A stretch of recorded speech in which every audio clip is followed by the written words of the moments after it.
देश विदेश का इतिहास पढ़ने से इस बात के अनेक उदाहरण और प्रमाण मिल जाते हैं कि हर युग में अच्छे साहित्य ने बिगड़ और मर रहे समाज के लिए संजीवनी का काम किया। मध्यकाल के भारत का उदाहरण हम ऊपर दे चुके हैं।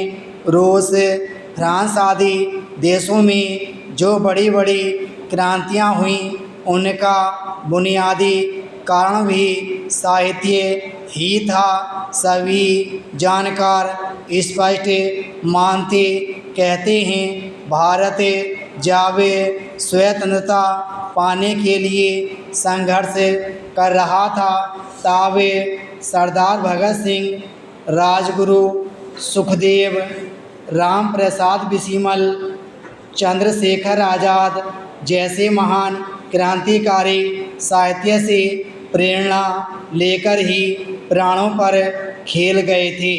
हर बलिदानी महापुरुष की जीवनी बताती है कि अच्छे साहित्य के अध्ययन ने उनके जीवन में क्रांतिकारी परिवर्तन ला दिए।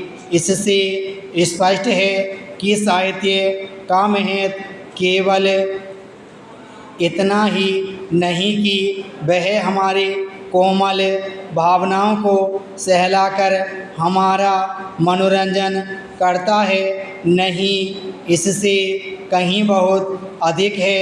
वह यह कि सोई आत्मा को जगाकर उसे बड़े से बड़ा त्याग और बलिदान के लिए तैयार कर सकता है, ताकि राष्ट्र और उसकी स्वतंत्रता, उसके गौरव और गरिमा पर किसी प्रकार की आँच न आने पाए।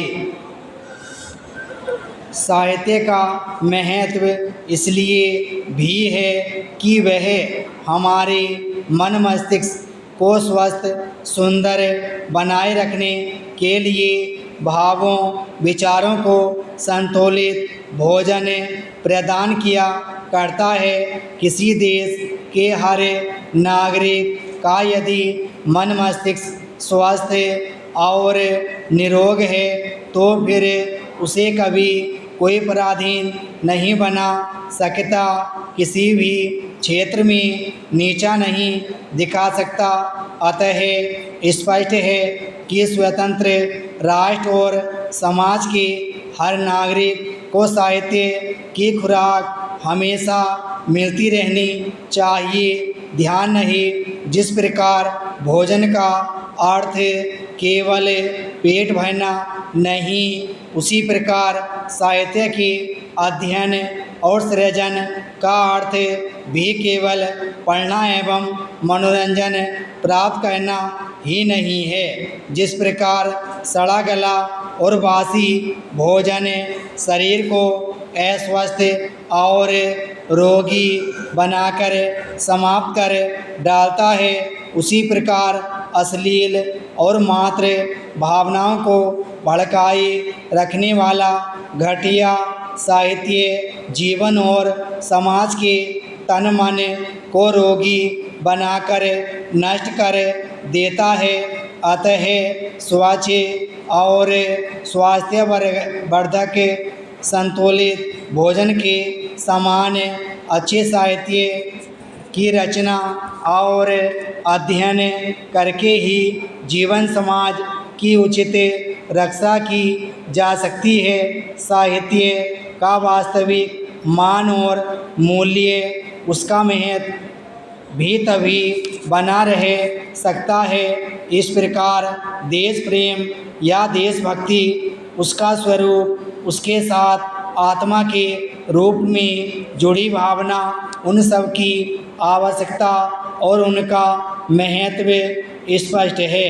चिरकाल तक जीवित रहने के लिए अपनी सत्ता को स्वतंत्र बनाए रखने के लिए हर प्राणी में देश प्रेम का भाव रहना बहुत ही आवश्यक है। ब्राह्मण।